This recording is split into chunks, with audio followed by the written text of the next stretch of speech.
We have a question from Damien. Ominous. Can you elaborate on the bow and arrow and hammer and stone concepts as they apply to real life? I'm having a hard time understanding them. You had to have kicked a ball at one time in your life, or punched somebody, or thrown something at somebody. The bow and arrow concept is where you you use your body's stretch reflexes to to snap an implement or something forward. So when you go to punch somebody, you don't walk up and go poof like that with just your tricep extensions. So the way I see personal trainers talk about throwing and training, you'd think that you actually fight by doing French press or whatever.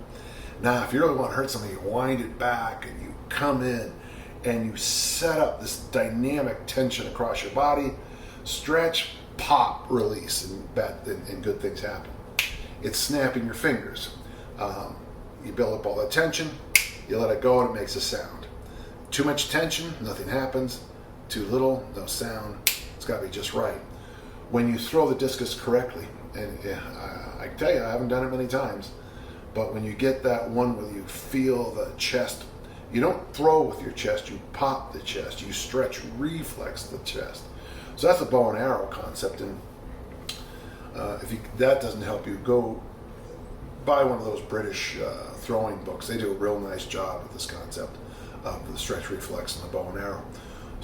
Hammer and stone is Stu McGill's concepts, similar, but there are nuanced differences in my mind. Hammer is when you hit the ground, and with this big hammer, bam! The bigger hammer, the more force you're driving into the ground, and that's going to cause Newton's law, action, reaction. So if it's your left foot and you hit it on the ground really, really hard, that reaction sends you really high.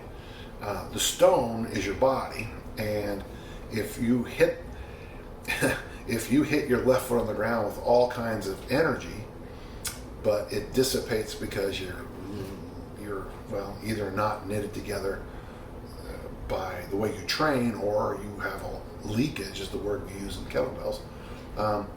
Even though you and I both hit the ground with the same force, my body's ability to stay rock solid allows me to go higher than yours.